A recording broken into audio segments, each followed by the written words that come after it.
స్రవంతి కావచ్చు, ఎన్ని ప్రాజెక్టులన్నీ కూడా రాజశేఖర రెడ్డి గారిలో రాయలసీమ ప్రాంతం సస్యశామలు చేయాలని పరుగులెత్తడం జరిగింది.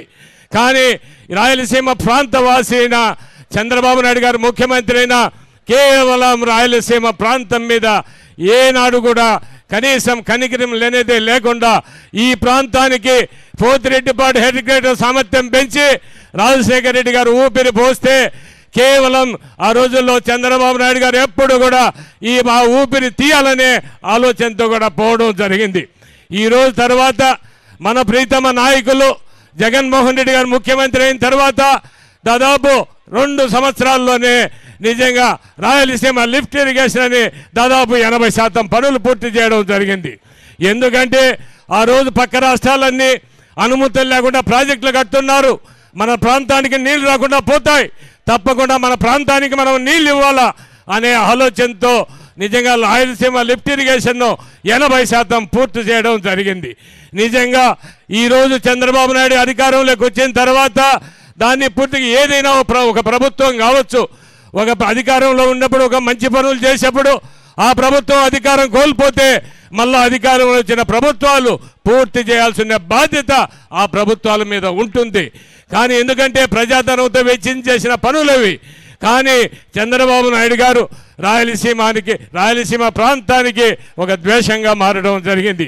ఎంతసేపు ఆయన సర్కారు కానీ బాగుండాలా, అక్కడుండే నీకు పోలవరం అన్ని కానీ ఇంకొకపోతే రాజధాని అమరావతినే కానీ ఈ ప్రాంతానికి నీళ్ళు ఇవ్వాలా, ఈ జన్మనిచ్చిన గడ్డకు చేయాలనే ఆలోచన ఏ రోజు కూడా చేసిన దాఖలాలు లేవు. ఈరోజు జగన్మోహన్ రెడ్డి గారు 80% పనులు పూర్తి చేస్తే నిజంగా రాయలసీమ లిఫ్ట్ ఇరిగేషన్ అనేది రాయలసీమ ప్రాంతానికి నిజంగా కూడా ఒక ఆయుపట్టు లాంటిది.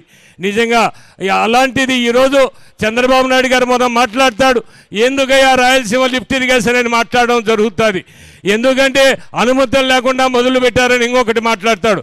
ఏమయ్యా పక్క రాష్ట్రాలన్నీ అనుమతులు లేకుండా ప్రాజెక్టులు కడతా ఉంటే మనం మొదలు పెట్టుకుంటే మనకు నీరు ఎలా వస్తాయి? తప్పకుండా పోతిరెడ్డిపాడు దీని రాయలసీమ లిఫ్ట్ ఇరిగేషన్ సాధించే వరకు కూడా ఈ పోరాటం ఆగదు, ఈ ఉద్యమాలు జరుగుతూనే ఉంటాయి. తప్పకుండా ఈ రాష్ట్రానికి మరలా జగన్మోహన్ రెడ్డి గారు ముఖ్యమంత్రి కావడం తథ్యం. ఆ రోజు నిజంగా ఈ రాయలసీమ లిఫ్ట్ ఇరిగేషన్ ఆ రోజు పూర్తి అవుతుందని కూడా పూర్తిగా మీ అందరి ఆశీస్సులతో, ఎందుకంటే మళ్ళా జగన్మోహన్ రెడ్డి గారు అధికారంలోకి వస్తాడు.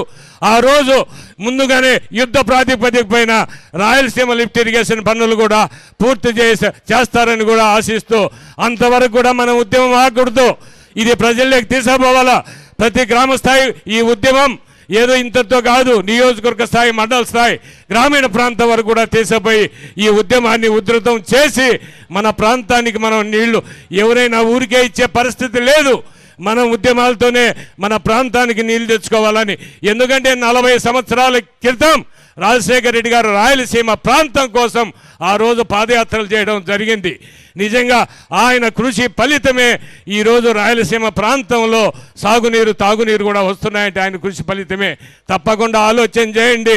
ప్రతి ఒక్కరు కూడా రాజకీయాలకు అతీతంగా రాయలసీమ ప్రాంత ప్రజలంతా కూడా ఏకతాటిపైకి వచ్చి మన ప్రాంతాన్ని సాగునీరు, తాగునీరు తెచ్చుకోవడానికి ఉద్యమించండి అని మిమ్మల్ని అందరినీ కూడా సభాముఖంగా కోరుకుంటూ ఈరోజు నీతో, ఎందుకంటే చాలామంది పెద్దలు ఉన్నారు, వక్తలు ఉన్నారు, మాట్లాడదలిచే వాళ్ళు, ఈరోజు మీతో మాట్లాడే అవకాశం కల్పించినందుకు మీ అందరికీ కూడా పేరు పేరున మరొక్కసారి నా హృదయపూర్వక నమస్కారాలు తెలియజేస్తూ జోహార్ వైఎస్ఆర్, జై జగన్.